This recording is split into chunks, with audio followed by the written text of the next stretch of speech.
All right, join us now on Drive the Lane, former Ohio State wide receiver and future pro golfer, DeVier Posey. Welcome back to the show. Andrew, what's good? Joey, what's up, man? Definitely don't have pro golf in my future.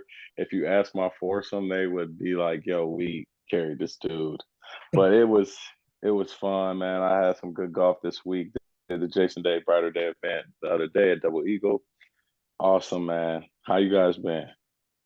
Man, we've been good. You know, it's football season. Obviously, unfortunately, as we were talking about before, it's kind of the end of golf season, but with the end of golf season comes football and eventually basketball season. So it's hard to complain. It's hard to complain. We've been good. Yeah, We're excited to chat with you a little bit about Ohio State football. So hopefully you make us a little bit more excited about Ohio State football because that's kind of where we're at right now is we're trying to feel everything out, but there's no better person to ask about the yeah, early thoughts. You yeah. know, what as casual hmm fans, right? What are the casual fans thinking that maybe is correct? What's maybe wrong? What's like the state of Ohio State football to you? I think we're fine, right? I see. There's different eras of Ohio State football that people can always be proud of. I think in the era that's just, most recent Urban's era. Did you guys get to watch Swamp King? Oh yeah. Urban Meyer's Netflix. Yep. So there was this motivation that Urban had that almost turned to paranoia that was started with we have to win every game here at Florida to go to the national championship. And if you lose, we have to win by this much because of the BCS system. There's this BCS mindset, right? That I think this year, guys, it's going to be the last year that really you have to play football with this mindset. And even as a fan, we're going to have to start switching our thinking. People want us to be in the BCS mindset already. And we're uncomfortable with not beating people and putting 50 and 40 on the board. And that's okay. And it's like that because through the BCS system, you have to score so many points. If you're not out far ahead enough, if you fall back too far, one loss, you can't ever get in. And so with the expansion of 12 teams, and then this year, it's really about winning your conference this year. Like it's just doesn't matter what our record is. If we win the Eastern Conference and go to the Big Ten Championship and beat the West Team, we'll be in the playoffs. Period. Done in the story. How that gets done, I don't care. I don't care because I'm not accustomed. I'm not saying I'm not accustomed. That's the wrong word. I'm not expecting us to do it Urban Meyer BCS style point style. Like we don't need that. We don't need that right now. We don't have that kind of quarterback. Yes, we have weapons, but I'm fine winning every game tight. As long as it's a dub in a column, guys, I have nothing to say. I have nothing to say because wins and losses are all that matters. And you'll eventually see people get to the point to where they'll be playing their best football in November. It's like basketball, you guys know, like you're not going to turn it on until late May, right? Like you don't want to lose it early. And I'm not saying that's how it's going to be, but you want to be playing your best football in November in next year's format. And I just feel like in this year's format, we just got to win our games, beat Michigan, beat Penn State, and we'll be in a good position, man. There's no need to panic. Just relax. There was a year with Stroud where they lost the second game of the season to Oregon and people were panicking. Now people are Yep. panicking and they haven't lost yet. So I'm with you. I'm panicking in the hmm sense that like I don't think it's the greatest team they've ever assembled, which for the past 5 years Yeah. there were people arguing, oh, this is the best Ohio State team ever. This is the best Ohio State team ever. So that's where I think is the difference. But my question to you about the team, because you're not panicking, I want to ask you a wide receiver specific question. Everyone talks about Marvin Harrison. Everyone talks about if there was no Caleb Williams, he'd be the number one pick. He might be anyway. But what do you see from him that you're like, actually, this guy can work on this? Oh, like what can he work on? Um, that's a good one. I think for me, the only thing that I would love to see more from Marv is some slot work, right? Just being able to be like, to me, a true number one is a guy. I mean, we all watched Stephon Diggs last night. And guy caught passes from the slot, caught passes from the tight end side, power side, backside X. Is just being able to be in all those positions.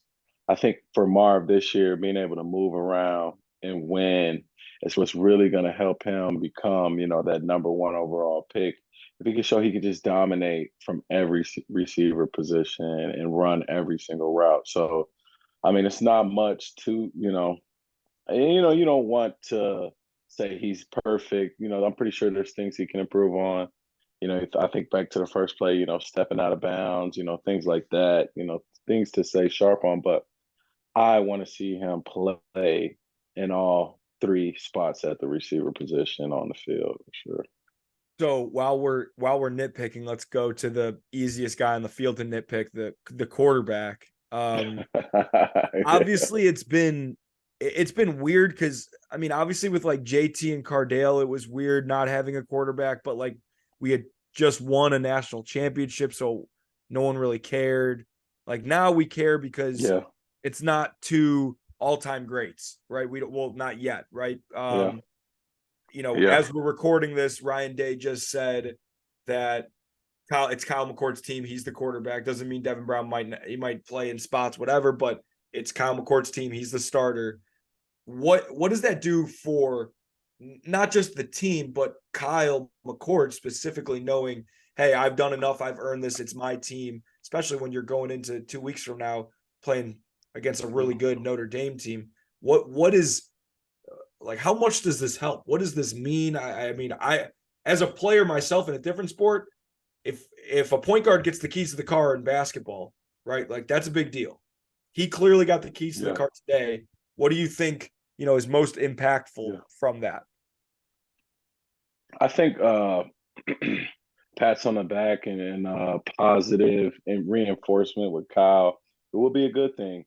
I don't. He doesn't strike me as a guy that when the chips are down against me and everybody's hating on me, I'm gonna prosper. Like I don't get that vibe from Kyle. You know, what I mean, I may be wrong.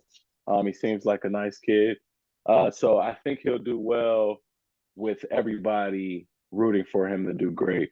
I don't think this quarterback has to be awesome. And like when I was kind of speaking about errors of football, I think it's gonna get done like trestle ball style, right? I mean, like, yeah, it's not gonna be to where we're hanging 50, hanging 70, and I know that's gonna be a lot of it's gonna be uncomfortable for a lot of Buckeye fans, Yeah. recent Buckeye fans from the last 10 to 15 years. But the way that Tressel would win, he would use time of possession. He would be in big personnel.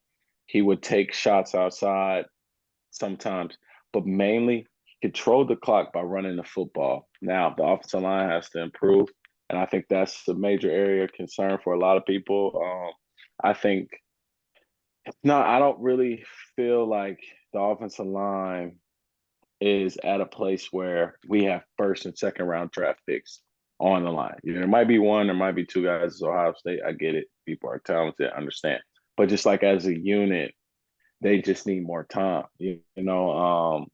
I know Indiana's game was a point to where they were trying to find Mike points, and that's like a sensitive subject between offensive line and quarterback play.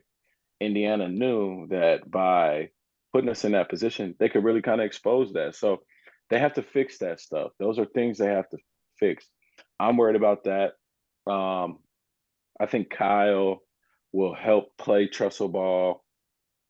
I think he'll do it. I think he'll do a good job at that. I think he'll do better in that type of you know like mentality and method to win rather than trying to be CJ are trying to be what we've saw. Like, bro, it's Joey. Like I always, let's take it to the hoop court, right? Like it's like, are we gonna get this done James Harden style? Or are we gonna share the ball and make sure we get a great shot on this possession? Like, are we gonna take the best play and best shot? Or, you know, the Jim Boeheim method. Let's just play 2-3. You know what I mean? Beat our 2-3. And it's just like you have to beat this and game plan this and wait your time and have a big shot. And I just feel like we were used to winning in the sexiest fashion possible. It's not gonna be ugly. I mean, it's not gonna be nice, it's gonna be ugly. Like we're gonna have 28, 21, 17, 19 wins, 38, 32. Like, but we'll win. It was just be ugly. Speaking of sexy and ugly, there's clearly, you know, 3 or 4 sexy Big Ten teams this year, and the rest are you know, either ugly or in between. I actually think there's more good teams this year than the last few years because Penn State looks like a legit Big Ten contender. Wisconsin lost week 2, but if you don't lose a Big Ten game, I'm not concerned about you yet for the grand scheme of the Big Ten. What has stood out from you outside of Ohio State? And does any of it make you, you know, quote unquote, nervous about winning the Big Ten? I think for me, on the East side, I've been thoroughly impressed with Penn State. I think Drew Aller is an absolute stud. For him to be a young guy, I mean, he's an Ohio guy, and I think they really hit big on him. The running back room, the defense, I think they're playing at a high clip this year. That game makes me nervous as hell. You know, I'm gonna be squeezing my butt cheeks tight for that one. You know, I can't even lie. So it's gonna be crazy. You know, so that game is gonna be good. Michigan looks like Michigan. I do think they're beatable though. You know, they don't give me the feel like last year. I do think Michigan is beatable. But where I'm really impressed, and I kind of said this in one of my radio shows, I made a dark horse for the West with Purdue. And I think Ryan Walters, head coach from Purdue, he lost to Fresno State. I don't think Fresno State is a bad team. I think they'll play in a bowl game, and he lost to them. He went on and beat Virginia Tech. I think it was on the road. We go to West Lafayette. That team is sitting 1-1. Illinois is sitting 1-1. Minnesota, I think they're 2-0. I think Iowa's 2-0. I think that West is going to come down to Iowa, Wisconsin, and Purdue. And I just believe that Purdue has a chance. We go to the West Lafayette. Ohio State traditionally doesn't play good in West Lafayette. It's a sleepy ass town. The only thing they got going are the train sounds, and you know, it's just a sleepy place. I like what they got going there. So you know, outside of outside of Ohio State and Big Ten, I'm keeping my eye on Purdue. I'm keeping my eye on Penn State, and you know, and the West, how the West plays out, you know, it's going to be a tight one. It's going to be a tight one. Where was your favorite like underrated place to play in the Big Ten? You mentioned I West Lafayette for hoops was unbelievable, but I agree that the town is. I mean, it's sleepy, like you said. It's just a weird place, but it's just like sleepy. But yeah, it's like a little sleepy. Yeah. Is there like for me for basketball, the most underrated place that we went to was Nebraska. Like Nebraska was so awesome. Their fans are incredible. A great example. There's clearly nothing in Lincoln, Nebraska, other than Nebraska sports. Is there a place that like not Penn State, not Michigan, not Wisconsin? Is there a place that was really sneaky, like a really awesome atmosphere? Let me think about that. Michigan State is a fun place to play. What are you saying, Andrew? Well, I was just going to say we may have asked you that before, but it's been so long that people won't remember. Yeah. Yeah, no, I know. Yeah, we haven't like talked in a while. Yeah, I think it was late last year. Michigan State, East Lansing is a fun place to play. Trying to think. Iowa is a crazy environment. Here's why. The locker rooms are pink. They have pink locker rooms. It's just like, I guess they did a psychology study. It like softens you up, and you're in there like, you know, listening or whatever you're listening to, like, you know, sitting in a pink locker. It's kind of crazy. But the fans are like, here's the bench. and there's like enough room to like put like lay some bags horizontally, put like a little exercise bike, and then the fans are right there. Like they can look over, like, oh, that's just not gonna work. If you're writing something up, like, yeah, Iowa's a great place to play. I would go with Iowa and Michigan State as far as outside of Wisconsin. I always Michigan was okay. The big house is pretty boring to me. I didn't really think it Love was that. crazy. Yeah, I didn't think it was crazy. We kept it pretty quiet in there. I thought Penn State was absolutely nuts, but Wisconsin, Madison is hands down to me the best place to play Jump in around. the Big Ten. It's crazy. Andrew, So have This you is been to crazy. Iowa? Have you been to Iowa, Andrew? I've not been to Iowa. I got to get It's there. awesome. I agree. I watched Iowa Northern Yeah. Iowa football game when I went with a buddy to visit on a visit actually, and it was jam packed, awesome. Like that was like my first real taste of college football. I hadn't been to an Ohio State Yeah. football game at that point in my life, so that was Right. that was Yeah, awesome. I was sleepy, man. People sleep on Iowa. Like it's not sleepy. Like Not people sleepy like sleep on West Lafayette. Iowa. Yeah, yeah. No, that's not like it was sleepy. So, Iowa man. City is really fun. DP. Yeah, So as a fan, there's some things that are very out of your control that bother me. For yeah, example, yeah, when you have a potential like top 5 or top 10 matchup, and then one of those teams loses, and then it's not like it's a hmm big letdown yeah, game. For example, Ohio State plays Western Kentucky and Notre Dame plays Central Michigan. It would suck if one of those teams loses, and then it's yeah, not a. yeah, Was there any, yeah. was stuff like that in your mind as a player? Like, were you thinking, okay, we're Yeah. gonna have a top 5 matchup, and would you be disappointed if a team that you wanted to beat lost before you got to play them? No, I think as a player, when I watch back the TV copies of games, I was like, oh shit, like dang, we were ranked that low that week. You know what I mean? Like I remember how you would finish the season because that's all that really matters. But it still kind of surprised me sometimes when I watch TV copies how, just what our ranking was. I don't, Kate Stover did an interview this week and he was just like, we don't care. Like, we got to go play. And, I don't care what they say. He says, whoever's in their basement talking on whatever podcast, like, I mean, they deal with a lot of that stuff now. There's a lot more noise now than, and people have, obviously have a lot more access to cameras. So I don't think as a player, the guys really care about that. I know I didn't as a player. I just really, man, I had so many plans before and after the game. I just was trying to get through the game so I can execute when we got back. No, I'm not caring. I didn't care. But no, I get what you're saying though, Andrew. And I think from my perspective now, I like to see big games, but man, like I think I've got to a point where I just recognize good ball. Like it doesn't even matter about the rankings.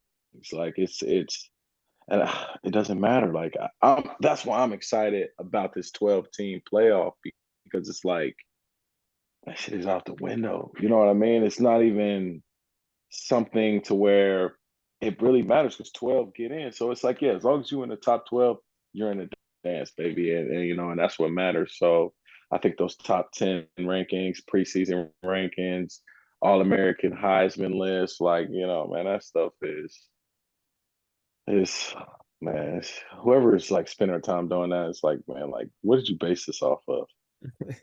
I th- I think Andrew asked that question because the Ohio State basketball story is essentially if we are playing a team that is looking beatable and ranked really high, they lose the game before we play, They did that a lot. They did that a lot and last year. Always.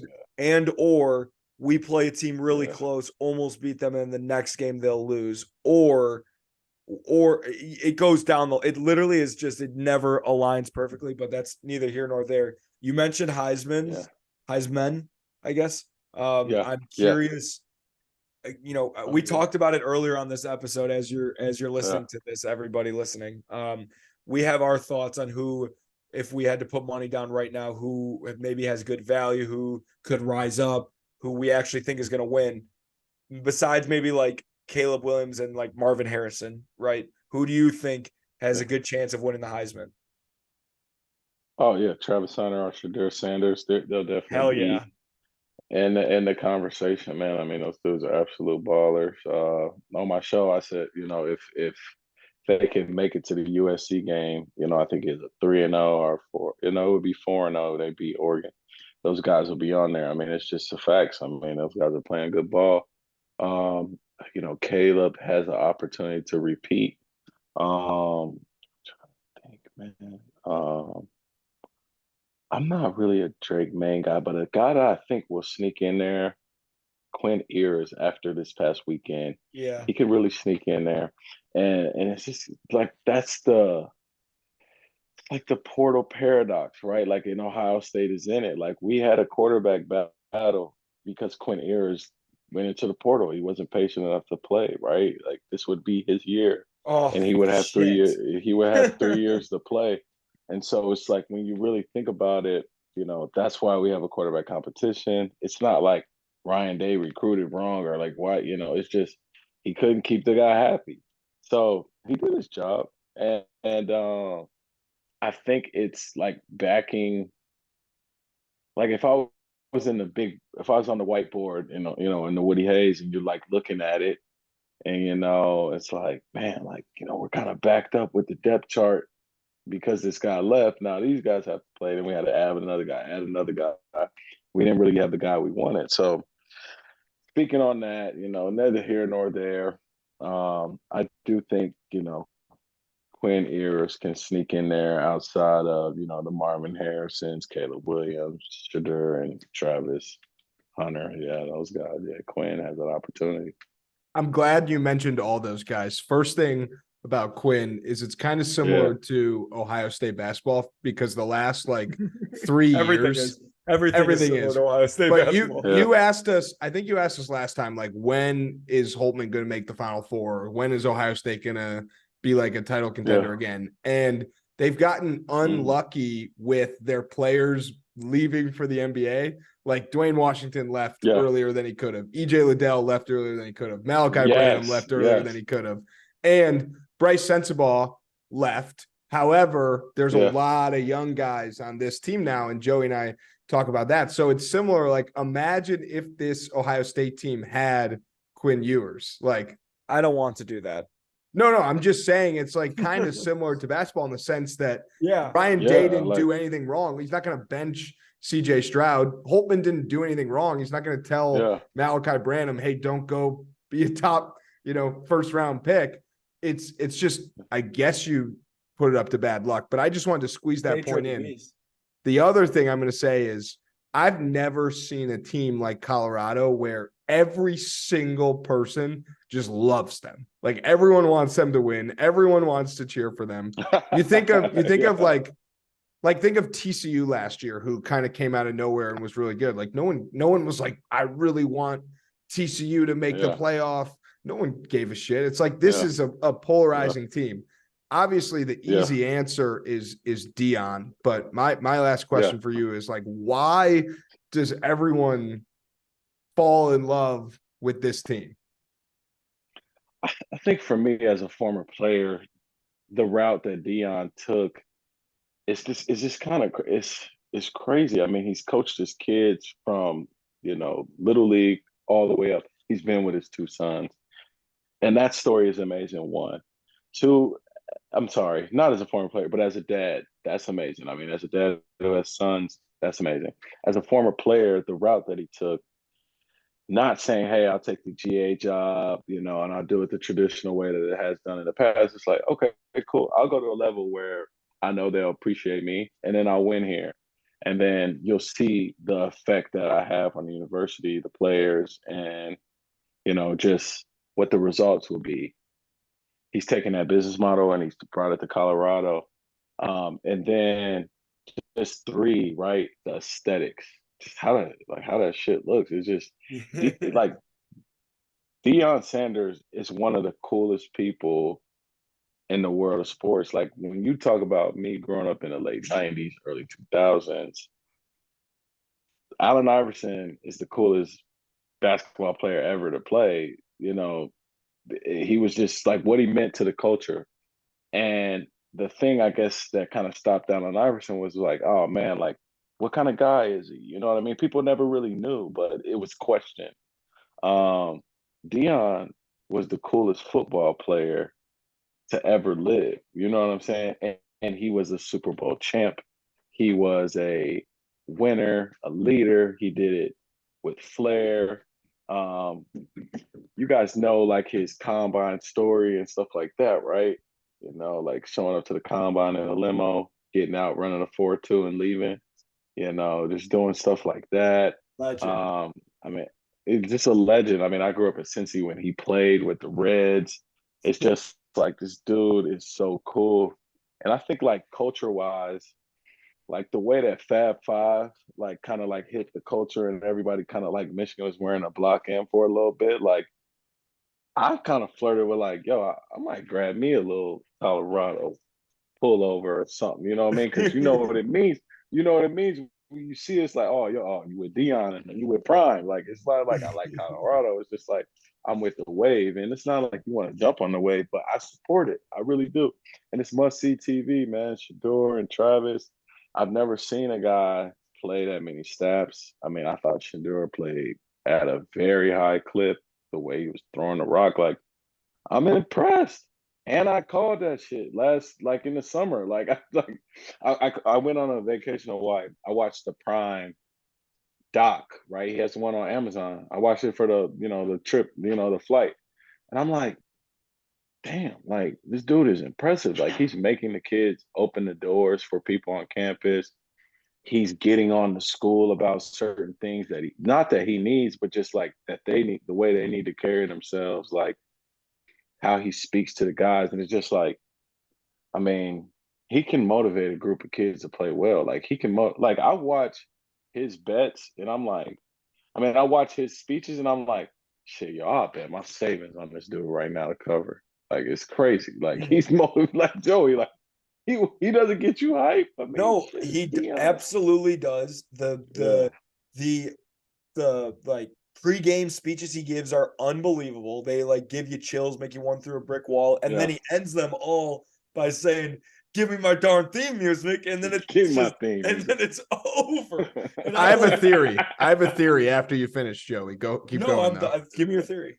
My theory is that a big part of it is that the Buffalo, and like the actual mascot is a real thing.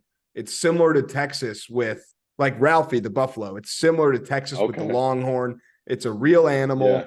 There's an actual live mascot that's like cool. The Georgia Bulldog.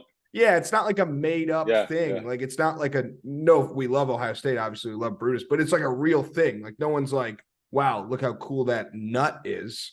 It's like we love we think Brutus is cool, but like it's a real actual thing. It's not a horned frog that's like no one knows what that is. It's not a lot of elephants like the rolling roll tide. Like it's like a real actual thing, and there's actual buffaloes in Colorado. That's a terrible theory. No, that's the theory. It's a real thing. You can you think it's like a little psychology play on that. Yeah, you can like visualize I see the buffalo. Buffalo's running out. It's not like the little leprechaun with the drum.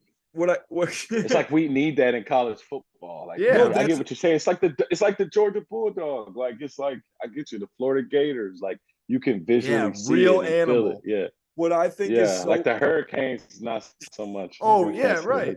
Like what do you like you're not like we live in the Midwest. We're not worried about hurricanes. If I was in downtown Chicago and I saw a fucking buffalo right there, I'd be terrified. It's like a real scary animal that you can't rule out running into at any moment. Here's the last thing I'll say. What kills me about this whole thing is when they get like mad about students like storming the field, like player safety, students want them to be safe, but then they have those 4 guys like sprinting with the buffalo on the field. It's like, come on, guys. Like we got like you can't say it's one thing or the other. That's like the craziest shit ever. Like full sprint with a live buffalo. Hey, wait, and have you guys ever been to Colorado Springs?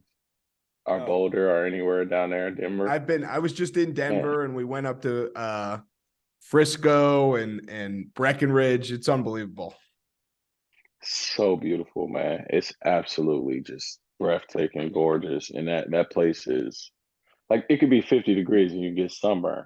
It's crazy. Like, it's because of the elevation, but Joe, you gotta check out the I Denver. You know I gotta check need out to. the end of the Great Plains, man. Right where the Rockies start, man. It's beautiful, See some real beautiful. buffalo. It's crazy. I need to. I need to. Yeah, I will absolutely. I'll put that on the bucket list. It probably already is. But DP, yeah, we appreciate your time as always. We're gonna end this how we no end it problem. with every guest.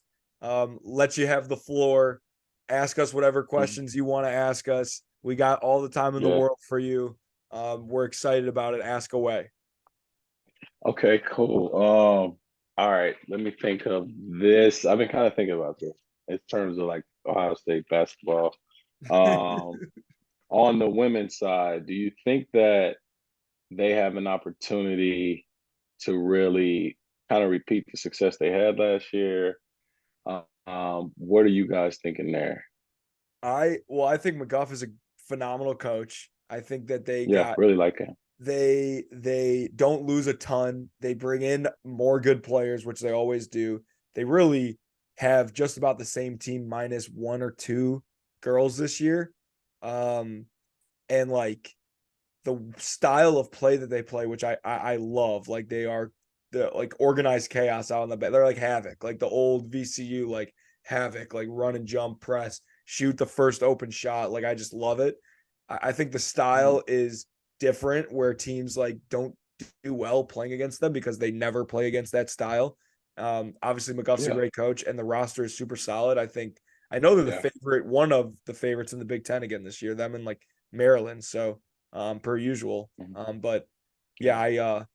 I love that team. They're very fun to watch. Yeah, no, that's cool. All right, and then the next thing I want to go to the Wait, men's I gotta side. I say got real two quick. things. I don't want to cut you off. Yeah. I've always said Uh-huh. I think McGuff looks exactly like a clean shaved, shorter hair Ryan Day. And once you see it, you won't be able to unsee it. I can see it. I can see it. No, I see it. I like McGuff a lot, man. He's a good dude. We talk to him on the radio all the time, man. He's He's just great. awesome, man. I was laughing my ass off when those waves was whooping his ass down in South America. Yes, that was He almost took out a player's knee. We were joking about that, but that's awesome. And then he has a unique situation. He's coaching against his daughter this year, which is gonna be crazy. what It's game is wild. that? Um, it's one of the earlier games, but his daughter's a freshman, so I don't That know if she'll play much. yeah, Yeah, that is but crazy though. That's cool. yeah, you get to coach against your daughter. All right, on the other side, I'm really excited about Devin Royal. I mean, I don't live too far from the high school that he Yeah. went to. I want to know what you guys think about like his impact and what kind of player he will be. Will he be like a tween, like a to me, he gives me like Carmelo vibes, like bigger three, Yeah. back to the basket kind of game. What do you guys expect from him and this freshman class? Andrew. You do it. You're the basketball Okay. expert. Well, I wanted to defer to you just in I'll case. I'll chime in after. I think that I'll talk about freshman class as a whole. I think that one of the like really three or four wings that we brought in this year is going to either start right away or at the very least play a ton at that like wing three spot. Uh, I think the Hmm. other positions are pretty much cemented with strong dudes. Hmm. Obviously, you got Roddy Gale and Bruce Thorne in the backcourt. You got Jameson Battle coming in from Minnesota, as well as either Zedkey or Felix Akpara, one of them. Like that Battle can play the 3-4 just like Devin Royal can play probably the 3-4. Just like if Tayson Chapman's in there, he's more of a wing ball in his hands, 2-3. And then you got Hmm. Scotty Middleton, who's probably the best athlete defender of those guys as well. So there's going to be an opportunity for one of those guys, probably all three of them to play, but one of those guys to really contribute a ton. They also have the transfer from Penn State, who's probably going to play a lot of 4, and then those guys can play more of. Mahafey. Yeah, Yeah. exactly. Who's a Cincy guy, Yeah. right? And Yes, he is. um, Yeah, I know his dad. Yeah. so Devin Royal's exciting because he's a homegrown hometown guy. I don't know. This might upset people. I don't know if he's going to be the best of those guys, but I know that he's a stud. And obviously, I've met him. He's come to a million games. They've been recruiting him forever. So I it's think exciting. I've even met him. That's how many games Probably he's been you to. probably have, honestly. So it's exciting. I can't Yeah. remember a time where there's been this much opportunity for freshmen in like a meaningful way on a good team. Like there was a ton of opportunity last year, but the team sucked. Yeah. Like this is going to be a Yeah. good team, an upper half of the Big Ten, if not like top 4 team in the Big Ten. And like the freshmen are going, they don't need to. They're not the key to success, but they are like a huge part, and they probably, in a way, can like make or break the season in a weird way. So we'll see. I hope Devin Royal is the guy. That'd be great. Be awesome. That would solve a lot of problems. So we'll see. Yeah. Yeah. I think That's awesome. the Bruce Thornton show is going to be a sight to see this year. He's going to have a crazy usage rate, Yeah. and when he chooses to score rather than assist, he's going to get buckets, and he's going to make all those freshmen better. That's kind of like easy to say, Yeah. like, oh, Bruce Thornton's going to get buckets, but at the Bonner- end of the year, But Bonner's great too. The transfer. yeah, but he was Percent. great, and then he had a down year. Like I think I know it's Bruce Thornton's team, just like it's Cal McCord's team. That's he's all. going to be driving. He's going to be driving. Obviously, there's going to be there's going to be relief for him, but we saw at the end of the year last year, it was like Roddy Gale and Bruce Thornton. Like, congratulations, you are the future of Ohio State basketball. Like those feel like 2 guys that Holtman hopefully is not going to lose after next year to the NBA. Obviously, if that does happen, it's because they had incredible years. And I don't think either of those guys are on any mock drafts right now. But like those, I'm so excited to watch those 2 guys next year. When's the last time, Joey, that there was a sophomore like Bruce Thornton or Roddy Gale that we were like this excited about? It's been a while because Probably the real EJ. Yeah. EJ. Yeah, it's been a while. Yeah, everybody just leaves. It'll be fun. I truly listen. Last year I made the mistake of saying it was the most talented team Coach Holman's ever had, and they were terrible. But like you gotta, you miss 100 of the playing it safe this year. Yeah, I'm not gonna play it safe, but this is. I'll put it this way: biggest team Holtman's ever have. The most dangerous dogs are when they're backed in the corner, right? That's when they're the dangerous. That's when you got to fight back. And like, they are very much this coaching staff and the players in a sense. Like it's make or break year. It's nut cutting time. Put up or shut up, however you want to phrase it. Hungry dogs run faster. Like I'm really excited because like they ain't holding anything back. So it'll be a fun year. Right. No, man, it is gonna be a fun year. Man, there's so many questions I could ask because I mean now my son plays basketball. We're on the AAU circuit. I see guys. I'm like, man, that guy would be nice at Ohio State. We need to recruit this kid. So, man, I can ask. Yeah, man, there's a kid here locally, man. Have you guys seen the ambidextrous hooper, King Kendrick? He can. You guys aren't hip to him. This kid can play. He can shoot with both hands, bro. like he. You think I'm joking? Like he's playing in the. So all right. So last year I did this thing. I was like, man, this sensible kid. He's a one and done.